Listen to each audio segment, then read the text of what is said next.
အဲ့တော့ sensei တို့တွေ mass found ပေါ့နော်ဒီမှာ vocabulary လေးကိုစကြပ်ပြီးဆိုလို့ရှိရင်ဥပမာ normy mass တို့ equi mass တို့အဲ့ mass လေးတွေနဲ့ mass found လေးတွေကိုဒီမှာအကုန်လုံး mass found လေးပေါ့နော်အဲ့ဒီထဲမှာမှ e နဲ့ဆုံးတဲ့ဟာလေးတွေဥပမာ chi mass ဆိုရင်အနောက်က mass ရဲ့အရှိမ e လေးပါတယ် equi mass ဆိုရင်လည်း e line ပဲဒါက e ဆိုတာ e line လို့ရေးချင်တာ e line နဲ့ဆုံးတဲ့ mass found ကိုကြတော့ group 1လို့ခေါ်တယ်အဲ့တော့ e line နဲ့ဆုံးတဲ့ mass found ကို group 1လို့ခေါ်တယ်ဥပမာ chi mass ဆိုရင် e နဲ့ဆုံးတဲ့ဟာမလို့ group 1 equi mass key နဲ့ဆုံးတဲ့ e line ပဲလေ key ဆိုတော့ e line ဆိုတော့ equi mass ဒီလည်း group 1နောက်ပြီးတော့ normy mass ပဲထားပါအောင်တောက်တီ normy mass ဆိုရင် mi mass ရဲ့အရှိက mi လေးဒီ e line နဲ့ဆုံးတယ် mi မလို့အဲ့တော့ e mass ပဲအဲ့တော့ group 1အဲ့ထဲမှာဒီမှာ note ဆိုတဲ့ဟာလေးရေးထားတယ် kali mass တို့ rv mass တို့ mi mass e mass deki mass ပြီးတော့ oki mass နဲ့ ki mass ဒီခုနှစ်လုံးကဆိုလို့ရှိရင်သူက twin jet e နဲ့ဆုံးထားတယ်ဒါပေမဲ့ group 1မဟုတ်ဘူးသူတို့က group 2တွေအဲ့တော့ဒီခုနှစ်လုံးဒီ twin jet e နဲ့ဆုံးပေမဲ့ group 2တွေဖြစ်တယ်သူတို့က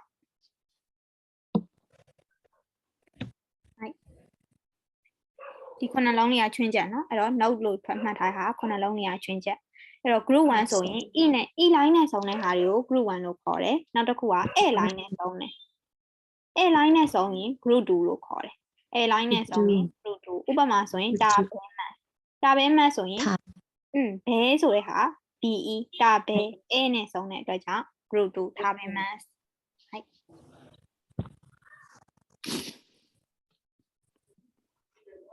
အဲ့တော့မှတ်ထားရမှာ group 1ဆိုရင် e line နဲ့ဆုံးရင် group 1 a line နဲ့ဆုံးရင် group 2နဲ့ noun plus she mass နဲ့ key mass အဲ့တော့ she mass နဲ့ key mass ကကြတော့ group 3 noun plus she mass ကလုပ်တည်နဲ့ key mass ကလာတည်ဆိုတဲ့ key mass เนาะအဲ့ key mass နဲ့က group 3လို့ခေါ်တယ်ဥပမာဆိုလို့ရှိရင် noun နေရာမှာ ban ကျော်ထည့်လိုက်ရင် ban ကျော် she mass လေးလာတည်ဆိုတာမျိုးအဲ့တော့ဇင်းကြံလျှောက်တည်ဆိုရင်လည်း sample she mass sample ဆိုတာဇင်းကြံ noun ကို sample she mass ဇင်းကြံလျှောက်တည်ရောအဲ့တော့အဲ့ဒါ noun plus she mass ဥပမာ kai mono she mass ဈေးဝယ်ထွက်တယ်အဲ့တော့ noun plus she mass နဲ့ she mass ရဲ့ key mass ရဲ့အဲ့ဒါလေးဒီ group 3အဲ့တော့ပြန်ပြီးတော့ပြောကြည့်ပါအောင် group 1ဆိုလို့ရှိရင်ဘာနဲ့ဆုံးမလဲ e line နဲ့ဆုံးမယ် e line နဲ့ဆုံးရင် group 1 a line နဲ့ဆုံးရင် group 2 noun plus she mass နဲ့ key mass နဲ့ဆိုရင် she mass group 3 group 3အဲ့ထဲမှာဒီဟာ e line နဲ့ဆုံးပေမဲ့ဒီခုနှလုံးဒီ e line နဲ့ဆုံးပေမဲ့ twin jet ဖြစ်တဲ့အတွက်ဘယ်ရောက်သွားလဲ group 2ထဲကိုရောက်တယ်သူရောက်သွားတယ်ဒါလေးဒီခုနှလုံးက twin jet ဖြစ်ပြီးတော့ group 2ထဲကိုရောက်တယ်အဲ့တော့နောက်ပိုင်းမှာဒီ group တွေပေါ်မူတည်ပြီးတော့ form ပြောင်းတဲ့အခါမှာဒီ twin jet လေးတွေကိုလည်းသတိထားမယ်ဒီစကားလုံးလေးဆိုရင်ဘယ် form ထဲကိုထည့်မှာလဲဆိုရင် group 2ထဲကိုထည့်ရမှာမဟုတ်လို့ဟုတ်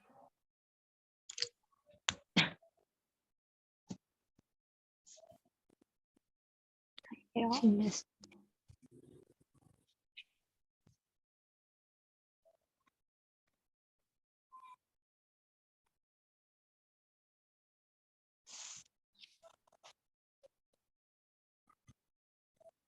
number she mass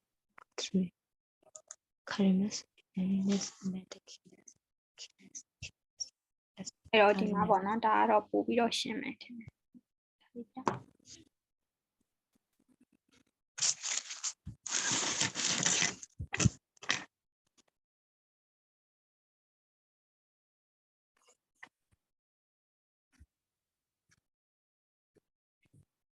အဲ့ဒီမှာကြည့်အောင်ဒါလေးနဲ့ဆိုရင်ပို့ပြီးတော့ရှင်းနိုင်မယ်လို့ထင်အဲ့တော့ group 1ဆိုလို့ရှိရင် mass ရဲ့ရှေ့မှာ e line ရှိတယ်ဥပမာ equi mass တို့ normy mass တို့ group 2ဆိုလို့ရှိရင် mass ရဲ့ရှေ့မှာ a line ရှိမယ်ဥပမာဒါပဲ mass တို့ပါတော့နောက်ပြီးတော့ e line နဲ့စုံတဲ့ဒီ twin jet တွေဒီဒါတော့ပေါ့နော်ဒါကတော့ sensei ရင်တော့အစားပေါ့နော်ဒါကတော့ kami doko ဆိုပြီးတော့ဒီလိုမျိုးမှတ်ထားပါစလုံးစာလေးနဲ့မေ့သွားမှာဆိုလို့အဲ့တော့ဒီ twin jet ရှစ်လုံးက group 2ထဲကိုပါမှာဆိုတာနဲ့နောက်ပြီးတော့ noun plus she mass နဲ့ key mass ဒီ group 3 group 3rightအဲ့ဒါအောင်မှအခုအခန်းဆက်လေးမှာကြတော့တဲ့ဖောင်ပြောင်းတဲ့ဟာလာမှာတဲ့ဖောင်ပြောင်းရမယ်ဆိုတော့ဒါလေးပေါ့ တဲ့ဖောင်ဆိုတာခုနက mass ပါ mass ဆိုရင် d နဲ့စုံတာမလား d နဲ့ဟာကိုပါဆိုတဲ့ဟာမျိုးတောင်းတာတဲ့နဲ့ပြောင်းလိုက်လို့ရှင်ပါဆိုတဲ့ဟာမျိုးဖြစ်သွားတာ d ကိုပါလို့ပြောင်းလိုက်တာမျိုးအဲ့တော့ခုနကတော့ group 1 group 1ဒီ e line ကိုပြောထားတယ် e line မှာဆိုရင်ဘာတွေပါမလဲ e ချီလီနီမီဘီခီခီရှိဆိုတဲ့ဟာမျိုးပေါ့နော်ဒီမှာ e line နေတာတွေက နီဘီခီရှိဥပမာ e line ထဲမှာဆိုလို့ရှိရင် e key ဆိုလို့ရှိရင် key e နဲ့ဆောင်တဲ့ဟာလေးတွေဒီ e line အဲ့တော့ဒီမှာအဲ့တော့ e ချီလီဆိုလို့ရှိရင်စစ်တဲ့ဟိုက်အရင်ဆုံးကူးလိုက်ပါအောင်ဒီဟာလေး はいတဲ့ဖောင်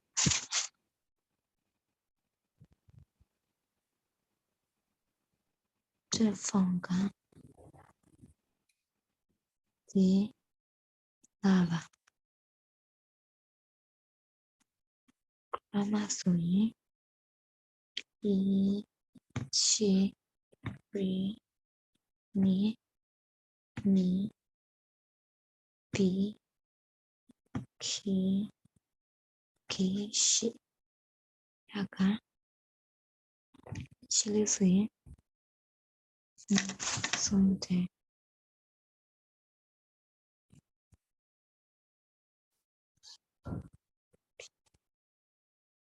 နီဘီဆိုရင်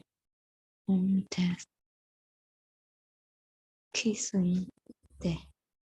ခီဆိုရင်တဲ့ရှိဆိုရင်ရှိတဲ့ဒီစပယ်ကikiဆိုရင်တဲ့ခိမဆိုရင်တဲ့ဒူမဆိုရှင်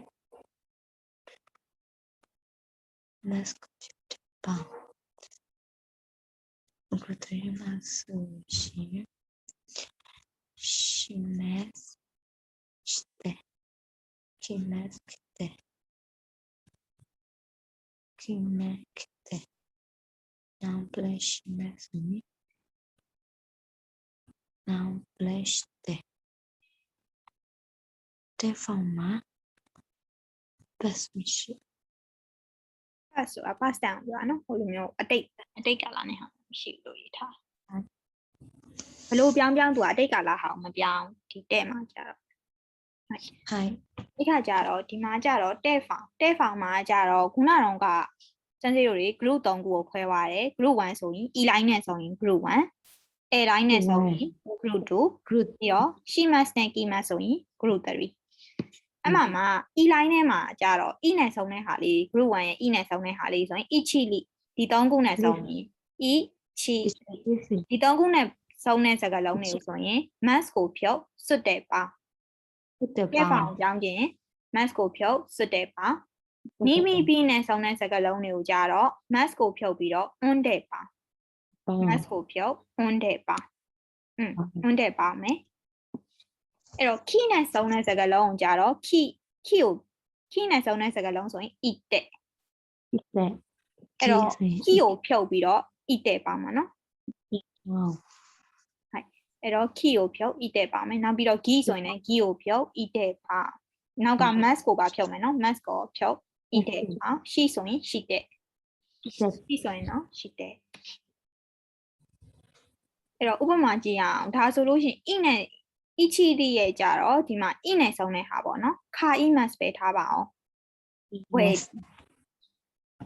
တော့ဒီမှာတစ်ချက်ကြည့်ရအောင် ဝက်ဒီ ခါ e ခိုင်း mask ဝယ်ဒီ ဝက်ဒီ အဲ့တော့ခါ e mask ဆိုရင် e နဲ့ဆုံးတယ် e နဲ့ဆုံးတဲ့အတွက်ဘယ်လိုပြောင်းမလဲ e နဲ့ဆုံးရင်ဖြစ်တဲ့ဆိုတော့ခါ ခတ်တယ် ခတ်တဲ့ဟိုက်ခတ်တဲ့ဆိုပြီးတော့ဖြစ်သွားမယ်အဲ့တော့ဒီမှာနောက်ထပ်တစ်ခုဥပမာကြည့်အောင်နီးမိပြီအဲ့တော့နီးမိပြီနဲ့ဆုံးတဲ့စကားလုံးလေးတွေပါရှိမယ် normi mask ပဲထားပါအောင်မိနဲ့ဆုံးတယ် normi mask တောက်တီအဲ့တော့နီးမိပြီနဲ့ဆိုရင်ဘာပြောင်းမလဲ on တဲ့ပေါင်းရမယ်ဆိုတော့ mi mask ဖြုတ်လိုက်မယ်နောက်ကဟာကိုဖြုတ်လိုက်မယ် non တဲ့ ဖြစ်မယ်ဟိုက်အဲ့တော့ဒီမှာ key နဲ့ဆုံးတဲ့ဟာဆိုရင်ဥပမာပါရှိမလဲ hataraki mas hataraki mas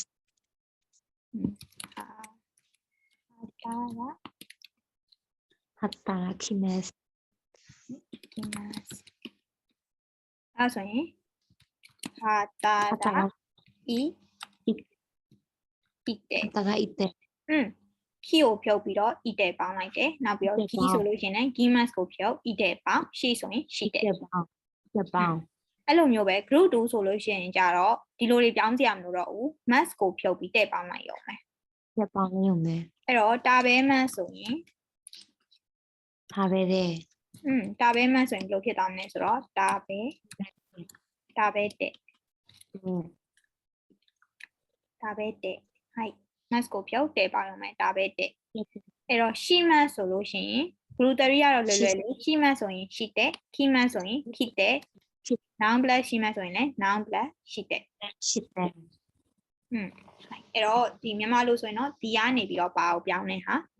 ဒါ e line လေးမှာဆိုလို့ရှိရင်ဒီလိုလေးပြောင်းမယ် group 2မှာဆိုလို့ရှိရင် mass ကိုဖြုတ်တဲ့ပေါင်းမယ် group 3မှာတော့ဒါအလွတ်ကျအောင်ပေါ့နော်ရှိ mass ဆိုရင်ရှိတဲ့ key mass ဆိုရင် key တဲ့ noun plus ရှိ mass ဆိုရင် noun plus ရှိတဲ့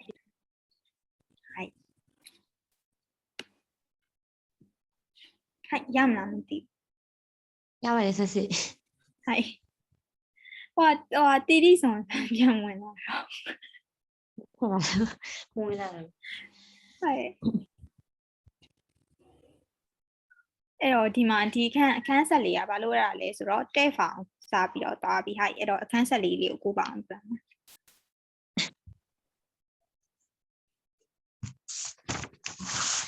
Shunefute.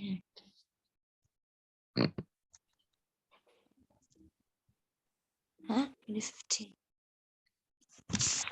ဆက်လေးရတက်ခန်းဒါလေးပဲနော်ဟိုက်တဲ့ဖောင်တက်ကိုဆက်လေးရလွယ်တယ်ဟိုက်ဖောင်ပြောင်းတဲ့ဟာလေးကျန်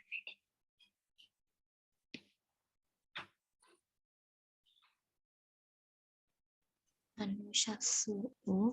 misere kudasai.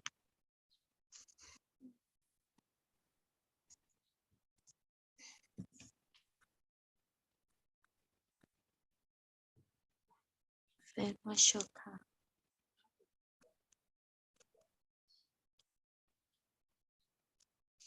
Madu o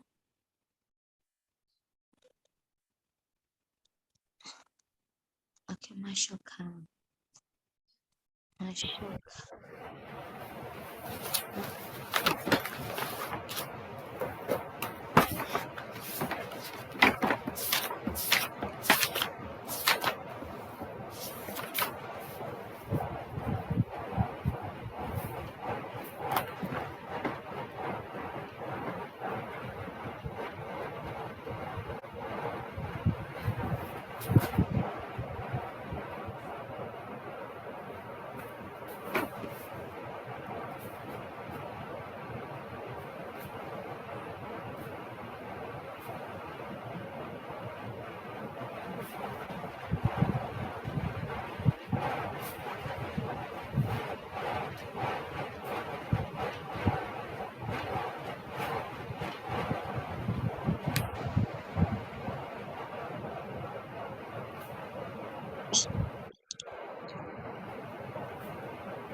ပြီးသွားပြီလားမသိ Hi, pido abi. အဲ့တော့ခုနကလိုမျိုးဒါတဲ့ဖောင်ပြောင်းတဲ့အခန်းဆိုတော့တဲ့ကိုပဲပြောင်းမှာအဲ့တော့တဲ့ကူတာဆိုင်ဆိုလို့ရှိရင်ဥပမာအာနိုရှာဆုပ်ကိုမိဆိုင်တဲ့ကူတာဆိုင်ဆိုလို့ရှိရင်ဒီအဲ့ဒီရှက်ဆုပ်ကိုပြပေးပါဆိုတာမျိုးပေးပါဆိုတာမျိုးပေါ့နော်တဲ့ကူတာဆိုင်တစ်ခုခုကိုသူများကိုလုပ်ပေးပါအဲ့လိုမျိုးဆိုတဲ့ဟာမျိုးဒါဆိုရင်လည်းပြပေးပါမိဆိုင်တဲ့ကူတာဆိုင်ဆိုရင်ပြပေးပါအဲ့ဒီအင်ဂျီကိုရှက်အင်ဂျီကိုပြပေးပါဆိုတာမျိုးတဲ့ကူတာဆိုင် အဲ့တော့ဒီမှာဆိုလို့ရှိရင် verb ဆိုလို့ရှိရင် mass form ရှိလိမ့်မယ်အဲ့ဒါကို mass ကိုတဲ့ form ပြောင်းလိုက်ရုံပဲအဲ့တော့ group 1ဆိုလို့ရှိရင်ပြောင်းတဲ့ဟာရယ် group 2လား group 3လားဆိုတာကြည့်ပြီးတော့တဲ့ form ပြောင်းပြီးတော့တဲ့ quota sign ဆိုရင်တခုခုကိုလုပ်ပေးပါဆိုတာမျိုးပေါ့နော်ဒီမှာဆိုရင်လည်းအင်ဂျီကိုပြပေးပါနောက်တစ်ခု verb mashoka mashoka ဟိုင် mashoka ဆိုလို့ရှိရင်ဥပမာဆိုရင်မတို့အခဲ mashoka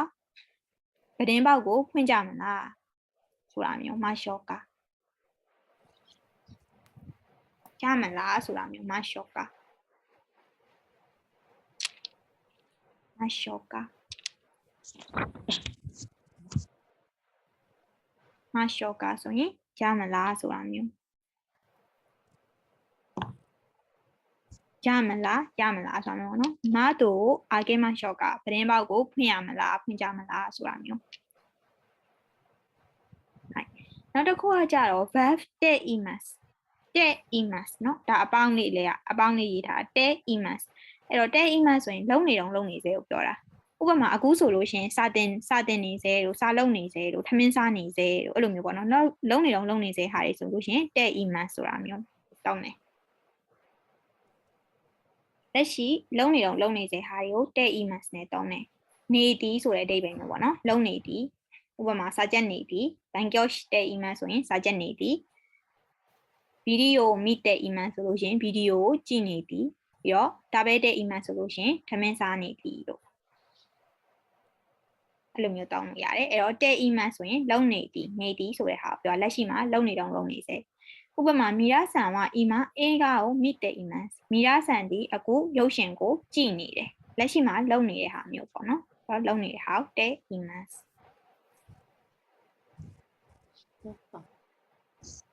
ဟိုက်တဲ့ imas လေးရမလားမသိဘူးလုံးနေတီးဆိုတော့လုံးနေတော့လုံးနေစေနော်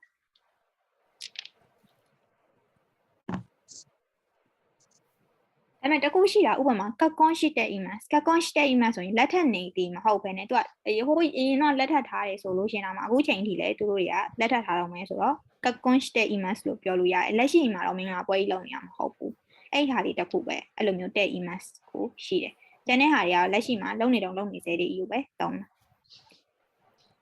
နောက်တစ်ခုကကြတော့ verb တဲ့ imasan တဲ့ imasan ဆိုရင်လုံးမနေဘူးဆိုတဲ့ဟာမျိုးအမေက foot တဲ့ imasan မိုးရွာမနေဘူးဆိုတာမျိုးမိုးမရွာနေဘူးပေါ့ဟုတ်လက်ရှိမှာမိုးမရွာနေဘူးလို့ပြောတာတဲ့ imasan ဒါကကြတော့အငင်း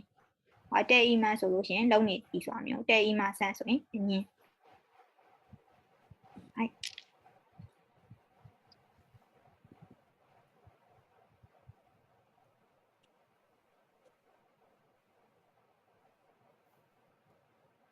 ဟာရမလားမသိဘူး grammar လေး ဟုတ်ရပါတယ် ဟုတ်